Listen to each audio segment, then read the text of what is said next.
Hello, everybody. It is Monday, February 9th, and welcome back to the Nick Watkins Show.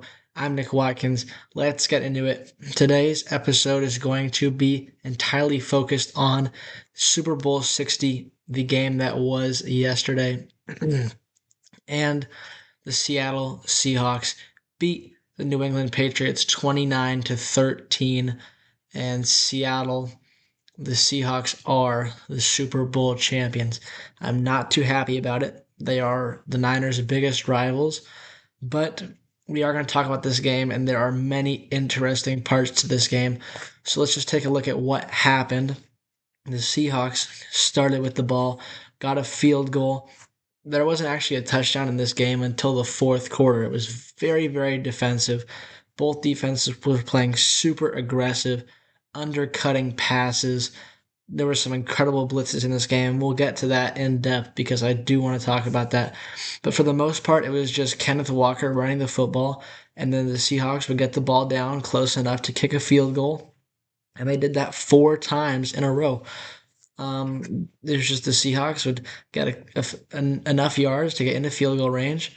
They would come up short on third and long, kick a field goal. The Patriots could hardly do anything offensively. They were getting just pressured. Drake May was getting pressured so heavily, and we'll get to that as well. But four field goals made it 12 to nothing. At the last play of the third quarter, there was a fumble forced by the Seahawks defense. That allowed the Seahawks to go score a touchdown for the first touchdown of the game in the fourth quarter. It was 19 to nothing at that point. Patriots responded with their first points, a touchdown catch. Another field goal for the Seahawks after interception, and then a pick six. It could have been a fumble six, but it was ruled a pick six for Nwosu, and the Seahawks went up 29 to 7. A touchdown for the Patriots and a failed 2-point conversion, 29 to 13. And that was the final score of the game, 29 to 13. Seahawks are the champions. And this game, it was, if you're probably a casual fan or if you really like offense, and this was not a good game. But from a defensive perspective, this was an incredibly interesting game, just looking at it from the defensive point. But that is essentially what happened. It was a pretty, I don't want to say slow, but for me, it was very intriguing, but a very low scoring game. Even though it was 29 to 13, the Patriots' two touchdowns came when they were very down in the game, and the Seahawks had a pick six as well. So the score could have been like, the score going into the fourth quarter was 12 to nothing, and that is basically how the game went. There were some garbage time touchdowns, stuff like that, but for the most part, it was a very low scoring game from the majority of the game. So the real story of the game, there are a lot of them. Actually, I don't want to say the story of the game because there are so many interesting aspects to this game, but the main part of it, and the reason, in my opinion, the main reason why the Seahawks won this game was because of their defense, which played an unbelievably good game. This was one of the greatest defensive performances in a game that I've ever seen. They were so good. And they were going up against a really good offense, and they made them look horrible. Just a unbelievably well played game by the Seahawks defense, and this is the main reason they won the game. Just there was, I'm sure everyone watched the game, and if you didn't, I mean, I wouldn't go back and watch it because it was really boring. But it was like the Patriots were going up against a brick wall, and the brick wall had legs and it was moving towards them. It wasn't like they were standing, they were stopping them, holding their ground. They were actively pushing the Patriots back in terms of momentum and literally on the field. I said that, well, let's get into the stats first. They held the Patriots to 79 rushing yards. They held them to 252 passing yards, which 252 net passing yards, and 235 of those came in the fourth quarter when they were just throwing the ball every single down. They had um, 6 sacks in this game, which is a big part of it. They had a defensive touchdown, 2 picks, one forced fumble and fumble recovery. They hit Drake May 11 times and had 8 tackles for loss. And those are just the stats. That's not showing what wasn't counted, the pass coverage, the pass rush, which was insane. Unbelievably good performance by this Seahawks defense. And yeah, it was spectacular. They played out of their minds. Um, I said that the line of scrimmage was going to be the key to the game, and it was. It was the key to the game because the Seahawks, with just a 4-man rush, they did have some very cool blitzes. They brought Witherspoon on a couple of blitzes. I thought that was very interesting, and they showed pressure a lot and went, but they didn't even need to bring extra pressure because with just a 4-man rush, they were collapsing the pocket on Drake May, making him very uncomfortable, going to work against that rookie left side of the offensive line for New England. With just a 4-man rush, they were getting pressure after pressure after pressure and disrupting what the Patriots were trying to do. And if you rush 4, that means you have 7 back in coverage, which makes it incredibly difficult to get the ball to an open receiver, especially if you're under pressure. It was it was a masterclass by the Seahawks defense against one of the best offenses in the NFL. Just just dominated. They did. And like I said, they had 6 sacks in this game. Drake May, I mentioned this stat all the time, leading up to this game. 5 sacks each of the first 3 playoff games, 6 sacks in this one. He took the most sacks of any quarterback in a playoff run in history, more than Joe Burrow in 2021. He was under constant duress, and we'll get to that as well. But I just want to keep giving praise to the Seahawks defense because they played such an unbelievable game. And I do want to give a ton of credit as well to the Patriots defense because they also played an extremely good game. And where their offense was doing absolutely nothing, and that defense was fighting as hard as they could to keep their team in the game. And they did a great job of that for 3 quarters until they just, it became too much, too too hard to do. They held the Seahawks to 4 for 16 on third down, which is how they kept themselves in the ball game by holding them to field goals. They held them to under 100. They held them to under 200 passing yards. Kenneth Walker was going crazy. He had 141 rushing yards in this game, but or was it 141? Oh, he had 135. 160 plus in total. But they were giving up quite a few decent runs, but they were holding them on third down. They were getting pressure on Darnold. They had 1 sack in this game. They had 6 quarterback hits, 7 tackles for loss, and they had 7 passes defended. So the Patriots defense was playing a good game. I mean, they were holding on to field goals. They were doing what they had to do. They were getting consistent pressure on the quarterback. Maybe not consistent, but they were getting pressure. They were getting good enough pressure to get to Sam Darnold. And I especially want to shout out Christian Gonzalez, who, I mean, if the Patriots won, I would have said Christian Gonzalez would be the MVP. He was playing great. 4 tackles and 3 passes defended. Um, Gave up 3 catches on 8 targets for just 36 yards. He had some huge pass breakups in this game to keep the Patriots in it. Patriots defense, you cannot blame this. You cannot blame them for the Super Bowl loss because they were trying so hard to keep their team in the game, and they were succeeding at that for the first 3 quarters.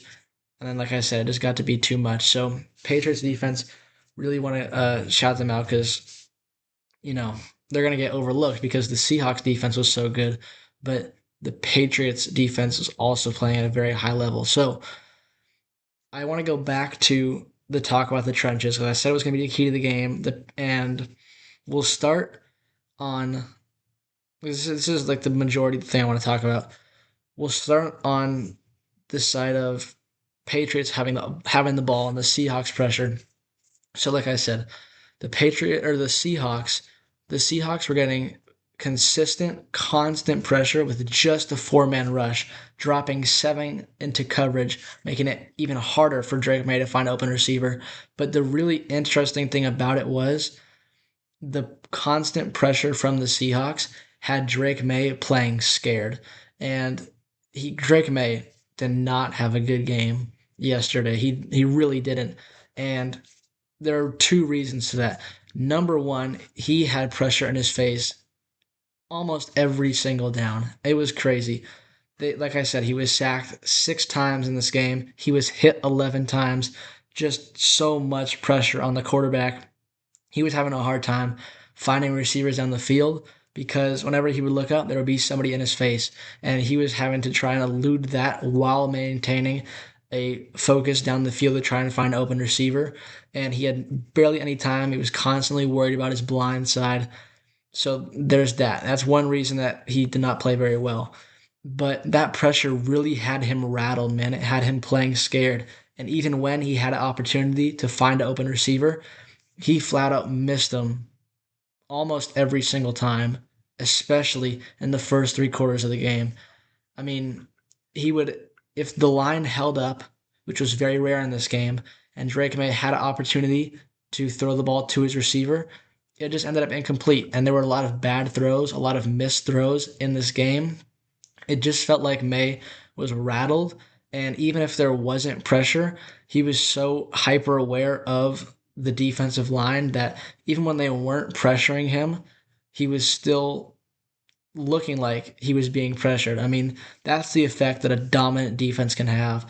May was he was rattled. He played scared the entire game, and the inexperience of Drake May definitely showed in this one because yeah, he did not look good. He did not look good. He was being pressured, and I guess he was just in his own head because he missed some easy throws. He wasn't able to connect on some that should have been connected on. So it's unfortunate for him, unfortunate for the Patriots, but yeah, just on offense, miserable performance from New England, and they had chances to get back in the game, and they just couldn't do it, man. They had so many three and outs. Not a good offensive performance. Now, on the other side, the Patriots were getting consistent pressure like the Seahawks. It wasn't nearly on the same, magnitude of the Seahawks. They were still getting home. Like one person would get home for the Patriots, maybe like every third or fourth snap or so. But what really surprised me is that when pressured, Sam Darnold didn't miss a beat. He really didn't. And I was very, very surprised because I thought, and based on previous experience, that the way to get to Sam Darnold was to pressure him. And I thought going into yesterday that Sam Darnold, obviously he reversed the narrative about him not being clutch by playing well, and he was clutch. But I thought, especially considering Vikings Sam Darnold going up against that Rams defensive front, absolutely folded when he was pressured, and he was pressured a lot in that wild card game. So it was my understanding that if you were to get home and get pressure on Sam Darnold, that's when he would falter. But I don't know if this has been going on like all year or if this is just something that happened in the Super Bowl. But Sam Darnold navigated the pocket and moved around in the pocket amongst pressure beautifully. And I couldn't believe what I was watching because the Patriots would have some like a free runner. One of the linemen would win their assignment, they'd win, and they'd shed the block and they'd run at him, and Darnold would sidestep him, or he'd run away, or he'd get the ball out. And when pressure was in his face, he would continue to play well. And I honestly couldn't believe it because I thought that if he were to get pressure on Darnold, then he would play horribly. But he actually avoided the pressure and continued to play well. And I was very surprised by that. I definitely think that Sam Darnold had a great game, even though the stats don't necessarily show that. he was so effective with when he wasn't pressured, and even when he was pressured, he looked super elusive and he got out of there without any. I mean, he only took one sack, but he was pressured a lot more than that in this game. I found that very fascinating. Um, super interesting. I didn't know that he could do that. I didn't know he had that in him. So that's very interesting. Very interesting. Um, what else? What else? Because this is a lot of the points that I'm bringing up are about the defense and what impact they had. And we know how good the Seahawks defense was, and I've mentioned over and over again the Patriots were also very good in this game. If the Patriots defense had one weakness in yesterday's game, it was on the run. And Kenneth Walker had a fantastic game. He was named the Super Bowl MVP. He had 20 wait, he had 27 carries for 135 yards, two catches for 26 yards, no touchdowns. He did have one that was called back, but in total, he had 29 touches for 161 yards. Just a great game. I mean, he was averaging, if it'll show me, because it should.